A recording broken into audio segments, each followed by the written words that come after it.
Hey buddies, welcome to AmassGames. My name is Simon. Today I have set up playing review Cards Against Humanity, a board game for horrible people. This is the UK edition.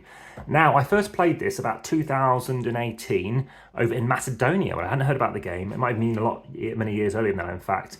Very impressed at the time with just the humour of it and ice breaking and just being on holiday and playing something like this. Now, you may have seen the weight from this, it's over 1 kilo.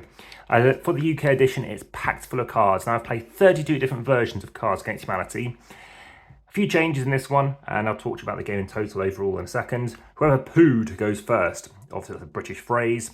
Ed Balls is mentioned in the house rules. So what happens? Aim of the game is to get the most points, awesome points. Everyone's going to draw 10 of these white cards, and whoever pooed first is going to draw a black card, and then you're going to see that black card and answer. I'm just going to grab one white card just to show you how that's going to work, and one black card at random as well. Whilst I'm doing this, like, subscribe, hit the notification bell. Obviously, do let me know your comments best in YouTube. And of course, make sure you check all the other videos that are coming to the channel soon. So this game is going in AmassGames playlist. They have a setup, play and review playlist.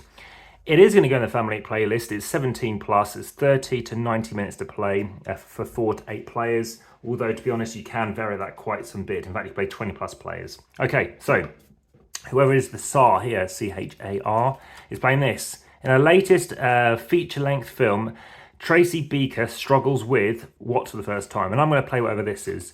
A really cool hat. Okay, I don't know if that's particularly funny. So obviously you can have one of 10 cards that you're going to be looking to play and trying to find which might be the funniest one. So everyone's going to chuck in an answer, shuffle them up.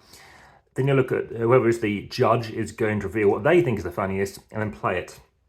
Now this is a judge theory game. It's one of my least favourite mechanisms because even if you do have the randomisation, you're playing to the judge, which I do like psychologically. However, sometimes it can be like a pity vote because, I don't know, you might start realising what people might have as well. So we might have a different card. So rather than saying that for the first time, you might have pronounce the name of Northern Welsh towns, Viagra, soup, that's too hot. Now, of course, Viagra is very naughty and funny, again, for a 17 plus game, and the kind of stuff they talk about in here. The fact that if you have any complaints, you can write to the George Washington Monument and stuff like that. So a bunch of 8 fact yanks wrote it. So perfunctory foreplay. You could have, I mean, Bukkake is a common one, which often wins.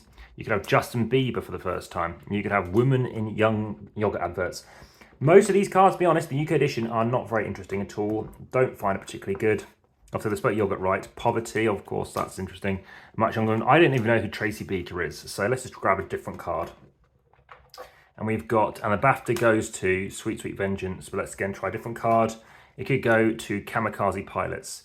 There we go. Whatever you think of it, that is the game, and it's, I think there's over 50 different versions of now played, in fact. So that is Cards Against Humanity. Again, check out the description, of course, best in YouTube, because you can support the channel via Patreon. There's occasionally competitions via Linktree, but they are time sensitive, so they do disappear. Head through to Facebook, join the discussion. Instagram has over 3,000 posts, over 3,900 followers. And lastly, over on the podcast as well. Let me know your thoughts. But for now, that's Cards Against Humanity. Anytime I hear Crimes Against Humanity, I think about this, which is an awful thing, generally speaking. But for now, back to the table.